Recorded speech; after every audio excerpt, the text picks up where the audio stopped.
Sekarang sentap sekejap, muhasabah diri. Bagus. Nak tahu macam mana, itulah dia Bunda punya modul baru nanti.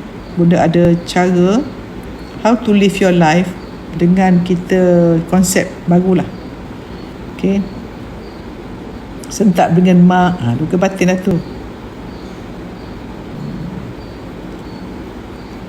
Okay, are you rela? Lin, sebelum join PMC sikit-sikit sentap. Sekarang bila dah faham sendiri, senyum sorang-sorang. Sejak masuk PMC dah sedar diri. Allah, bagilah sentap. Okay.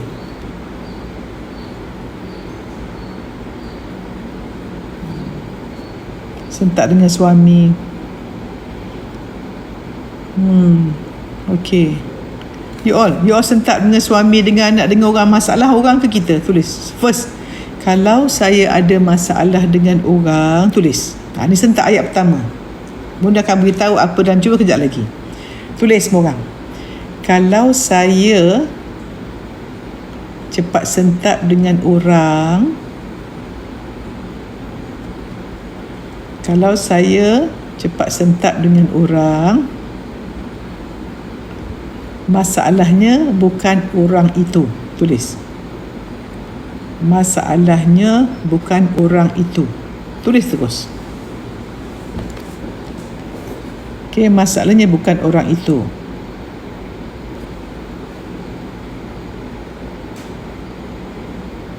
Masalah saya bila sentap dengan bukan masalah orang itu, tapi masalah dengan filter sistem saya.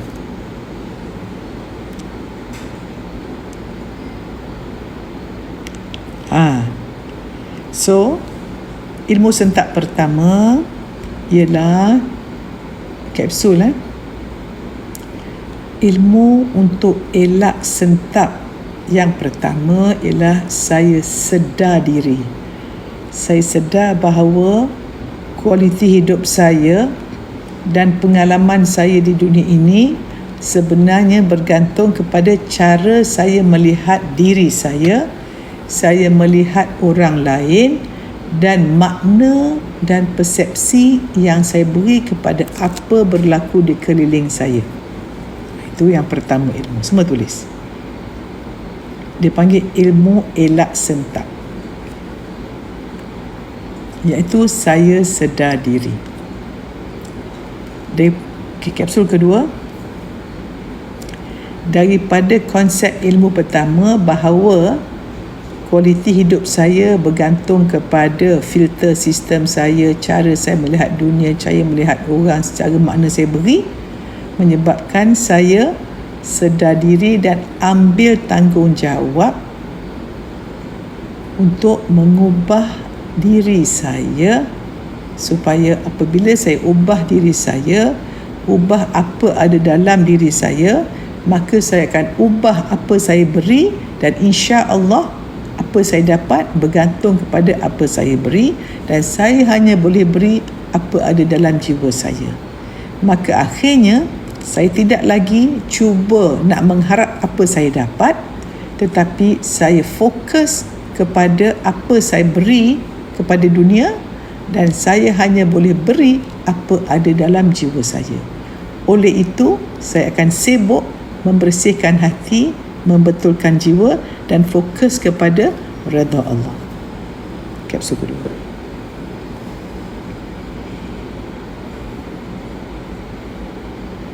Siapa setuju setakat ni? Cuba you recall. Macam tadi siapa kena marah?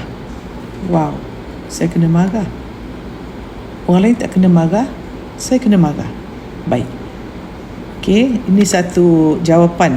Ya, setuju. Alhamdulillah, bijak you all ni semua ni. You are very clever. Berbisnes cari duit. Amira, tak usah sibuk nak cari duit keluarga, betulkan diri dulu. Ya. Perhatikan, bonda selama ini banyak beritahu orang cara membetulkan diri. Tapi you all tahu tak, bila you all betul diri, ni bonda nak beritahu you all. Siapa nak tahu apa ada dalam jiwa? Angkat tangan sekali lagi. Anak marah-marah, saya boleh hilang, saya belajar. So tengoklah dia belajar marah daripada siapa. Ya, dia belajar daripada kita, anak kita. Siapa nak tahu apa yang dalam jiwa you? So PMC ialah ilmu sedar diri. Okay. So buat nombor 1, 2, 3, 4, 5. Tulis 1, 2, 3, 4, 5. Tulis 1, 2, 3, 4, 5. Okey, yang pertama, kalau kita nak tahu apa ada dalam jiwa kita, kita audit. Jom audit. Jom audit. Yang pertama, audit kesihatan kita.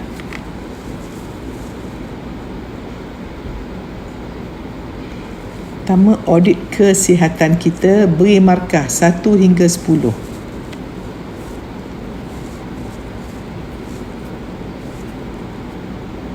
Sebab you all tak akan sentak. Kalau tajuk itu sikit-sikit sentak.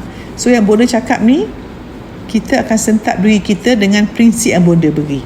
Bonda tak kata you all, Bonda bagi prinsip.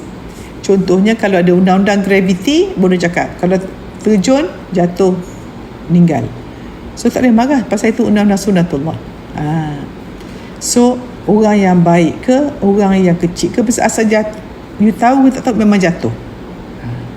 Contohnya kita ada buah limau. You tengok ya. Okey, kapsul 1 kapsul. Ingat.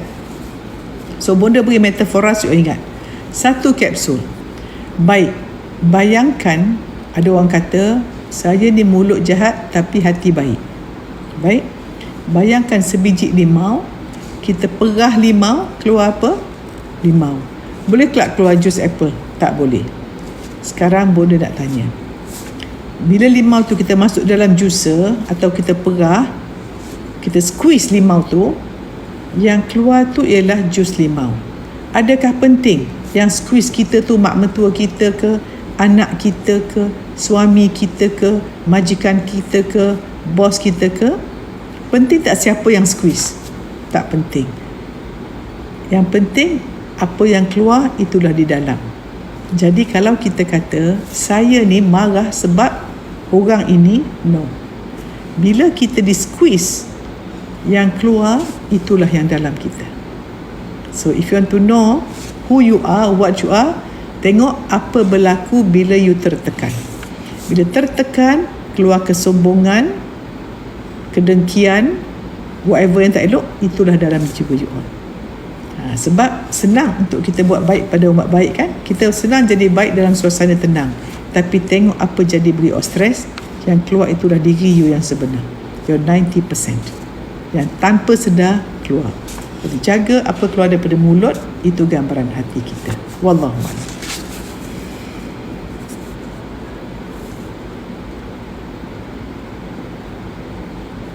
Setuju? Jelas? Baik. Okay, so audit kesihatan 1 hingga 10. Yang kedua, audit ilmu, audit intelek, audit apakah fokus kita setiap hari.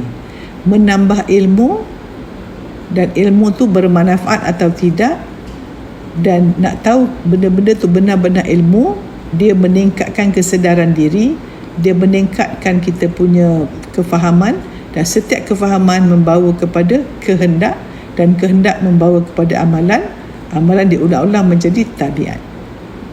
So intelek, bila kita belajar ilmu, kita sedar diri, dan cuba buat ratio, tengok ilmu dengan tengok berita berapa persen. Kalau kita 90% berita, 10% ilmu, ini dia panggil tahap bahaya.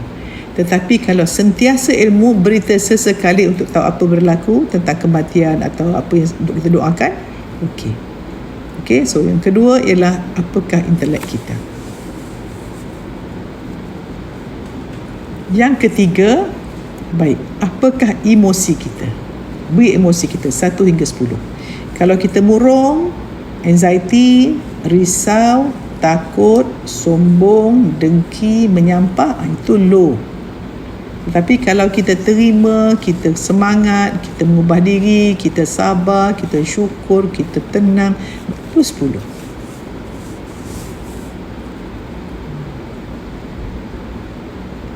Okey. Yang keempat ialah rohani kita, kebergantungan, hubungan, connection kita dengan Allah. So kalau kita solat pun tidak, semua yang Tuhan suruh semua tak buat, dan bila kita buat dosa tak rasa apa-apa, mengumpat, auto komen negatif, auto spread berita buruk, auto tengok aib orang, itu yang very low. Tetapi kalau kita dah masuk waktu, dah bersedia, dah pergi mana pakai baju solat ready, pergi mana bawa telekong, pergi mana pergi open house, dah standby makeup remover kalau kita makeup, nak jaga solat walaupun berjalan raya, sangat sedar dengan Allah melihat kita, ini orang takwa, itu best pun. Baik, jadi yang kelima ialah silaturrahim. Baik, siapa yang rasa banyak low tu, Boda nak tanya, kalau you all yang rasa low, betul tak you all cepat sentak? Okay, Boda buat survey sekarang. The last one, okay, Boda buat survey so, yang kelima ialah hubungan kita dengan orang lain. Kalau kita banyak tak suka orang, tak kecil hati dengan orang, tak boleh pergi rumah orang tu, menyampah dan tak boleh maafkan orang, dendam lama, tu very low. Tetapi kalau kita sayang semua orang tanpa syarat, kita doakan orang, kita tengok orang bahagia, kita bahagia, kita suka jumpa orang dan mendoakan orang, itu tinggi.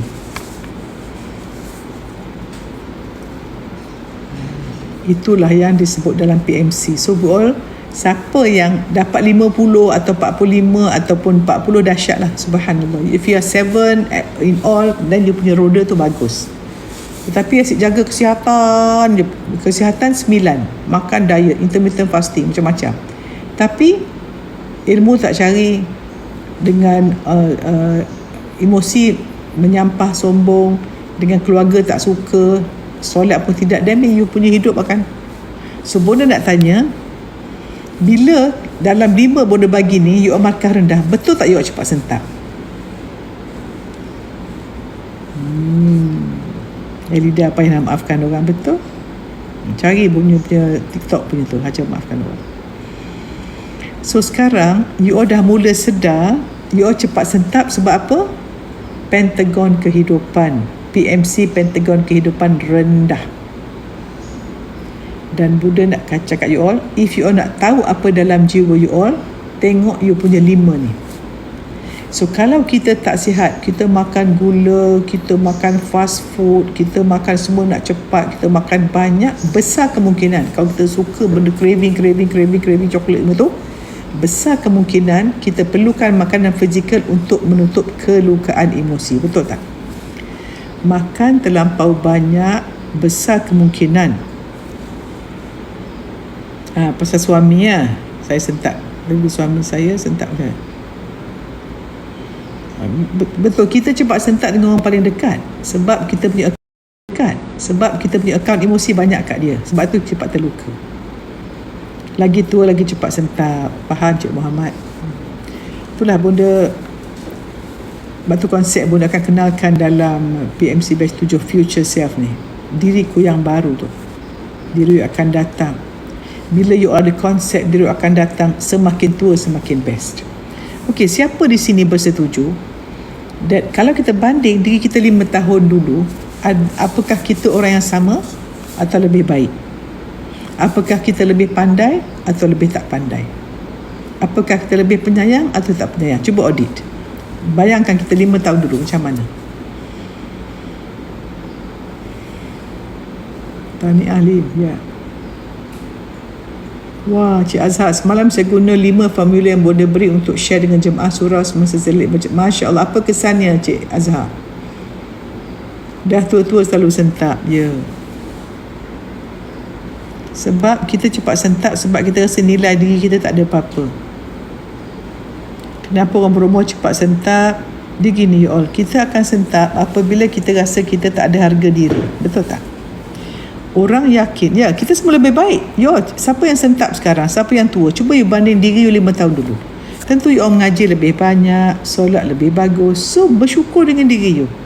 Be happy with yourself. You all, orang yang sentap kapsul, common mungkin yes. Okay you all, Bonda buat satu kapsul. Banyak orang tanya, kenapa cepat sentap? Bonda nak cakap, orang yang bahagia dengan diri dia, dia akan yakin dengan kehidupan dan mempunyai kacamata yang sangat best tentang kehidupan. Dan semua dilihat adalah cermin, semua adalah feedback, dan apa dia dapat yang suka tak suka semua feedback. Macam dia punya termometer dan termostat. Termometer tu kita ukur, kemudian kita ada termostat kehidupan, kita nak setting macam ni. So apa berlaku ialah termometer pada dia. So dia tidak sentap, dia ambil feedback, dia ubah. Sebab hidup dia sibuk dengan growth mindset. Tetapi orang yang cepat sentap selalunya orang yang tidak bahagia dengan diri dia, orang yang pentagon kehidupan markah sangat rendah, dan mereka ini tidak yakin diri, tidak suka pada kehidupan, dan sebab mereka tidak sayang diri mereka, tidak suka pada diri mereka, sentiasa bersalah, rasa hina diri, dan banyak bisul. Apabila terdapat feedback sedikit, sangat luka batin mereka. Jadi apakah solutionnya? Tentunya dengan ilmu dan menambah baik pentagon kehidupan dengan cara sedar diri, ambil tanggungjawab dan melakukan transformasi diri dengan ilmu yang mantap, yang secara regular, konsisten, insya-Allah, dengan ada tujuan siapa kita nak jadi selepas kita menjalani latihan yang baik. Assalamualaikum.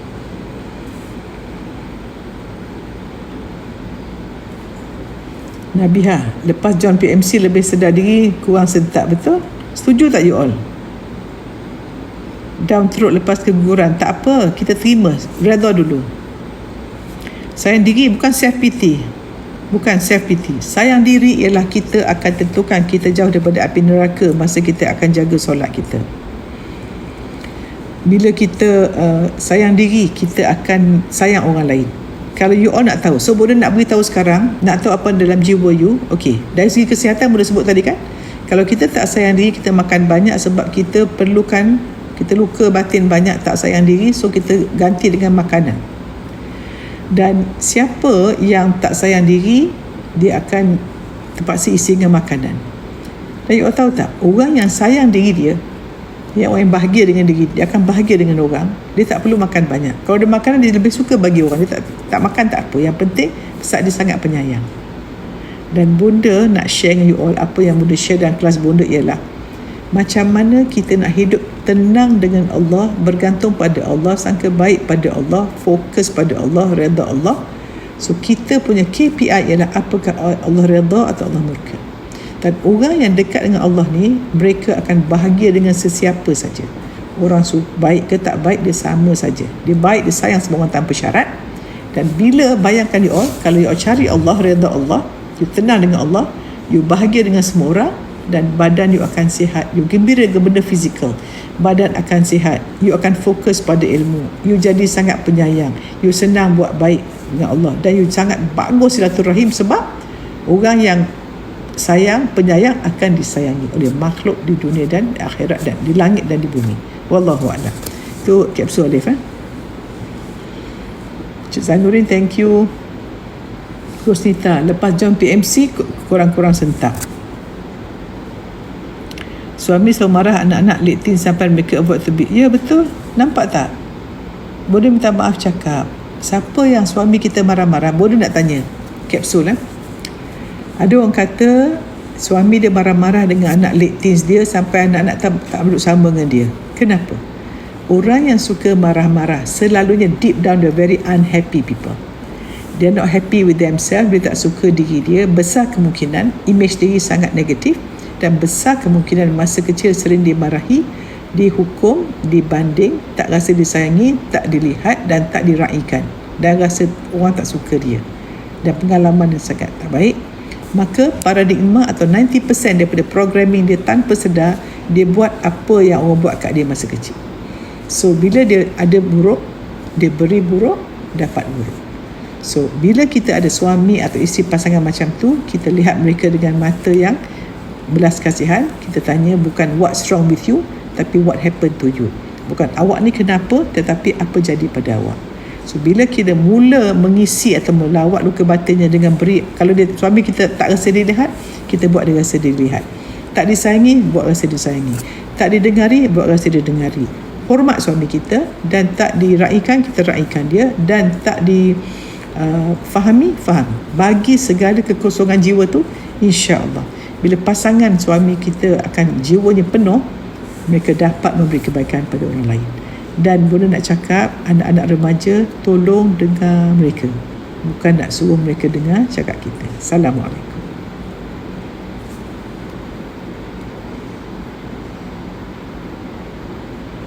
Prof, hari tu ada jiran saya marah budak-budak main mercun, tapi kenapa sehingga hari saya fikir jiran fikir kami yang main. Insan biasa boleh cadangkan macam ni. Benda dah berlaku semalam, don't spend your energy fikir yang semalam. Apa kita buat ialah yang bersalah silat pergi close kan, okay, minta maaf, anak saya main, tak maaf banyak, halalkan, beri je kuih, finish the issue.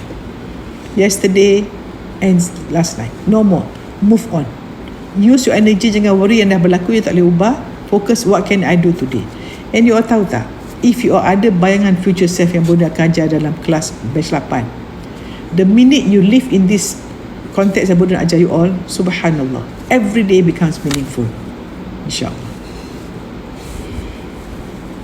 Ya, kita abaikan iman, tak usah fikir orang. You all, kalau you all fokus pada Allah, you all tengok atas, tengok Allah, nampak tak orang? Tak kan? Kalau you fokus masa depan, ingat tak yang semalam? Tak. So your focus determine your life and your investment. Boleh nak tanya, you all sedang invest apa? Nak join kelas, we go to link Bunda dekat TikTok ya. Boleh bahagia buat keputusan sendiri. Ni saya jaga hati orang sedangkan orang tak boleh jaga. No need. Tak adalah walaupun bujang. Maria, banyak orang bujang sangat bahagia. Sebab tu Bunda kata, kalau kita bahagia dengan diri kita, kita tak perlu orang, you all. Sebab kita tak pernah keseorangan, kita tak pernah ibu tunggal. Allah ada, you all. Bunda nak tanya you all tidur semalam, siapa jaga you all? Are you alone? Ada tak ular datang gigit masa tengah tidur? So perlu tak kita jaga hati orang? No, tak payah jaga hati orang. Kita berakhlak mulia, automatik terjaga. So if you nak jaga hati orang tu mengumpat, kita nak jaga hati dia. Okay, kapsul. Tajuk dia, perlu ke jaga hati orang? Baik. Kita nak jaga hati orang supaya orang tu suka kat kita, orang tu tak kecil hati. Bunda faham, itu sifat yang bagus. Tetapi tengok, kenapa nak jaga hati orang? Tujuan, kerana Allah ke? Kerana kita nak sesuatu daripada orang tu? Sebab kalau kita nak sesuatu daripada orang tu, kita akan buat bukan kerana Allah. So walaupun dia buat tak baik, dia sedang mengumpat pun, kita tidak akan lari ataupun tegur dia atau apa, pasal nak jaga hati. Sedangkan benda tu Allah tak redha. Tapi kalau kita jaga hati kerana Allah dan kita sayang dia kerana Allah, bila kita masuk waktu, kita ajak dia solat, tak perlu jaga hati dia. Ada kecil hati, tak berjumpa, saya nak minta maaf, saya nak solat sekejap, dah masuk waktu. Mungkin dia kecil hati, tapi tak apa, kita dengan lembut beritahu. So Allah, bila kita buat sesuatu Allah suka, manusia akan suka automatik. Tetapi kalau kita buat sesuatu untuk manusia suka, Allah tak suka, Allah akan pusingkan hati orang tu, tak suka pada kita. Wallahu a'lam.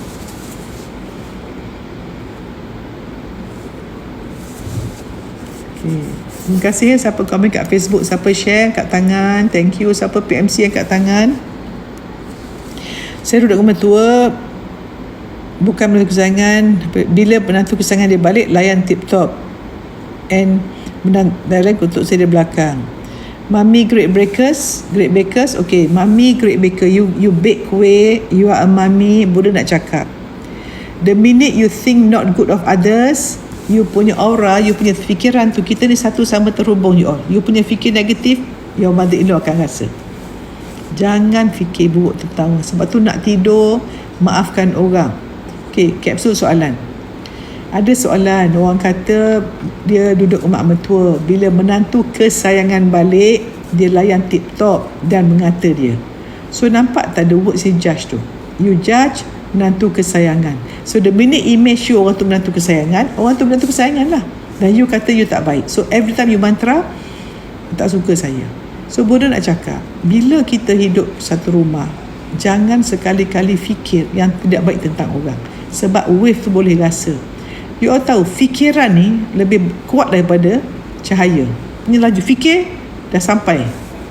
Kan macam kita fikir nak tengok terus pusing. Fikiran tu sangat kuat power dia. So jaga fikiran you all, sangka baik, sebab itu diamalkan kita. Nak tidur malam, fikir baik tentang orang. Kalau kita ada masalah, sedekah Fatihah, doakan dia you all. Setiap kali you all mendoakan orang, Allah akan ikat kasih sayang. Sebut, setiap kali saya mendoakan orang lain, insya-Allah Allah akan menambah baik silaturahim dan mengikat kasih sayang dengan dia. Okay, so everyday tanya saya nak doa siapa. So bagus nak tidur, astaghfirullah lil mu'minina wal mu'minat, ya Allah ampunlah dosa semua muslimin dan muslimat. Is the best you can do. So hidup tanpa mengharap apa-apa, fokus pada redha Allah. Okay, so don't label anyone, sangka baik dan jadi orang tenang, bahagia dan gembira.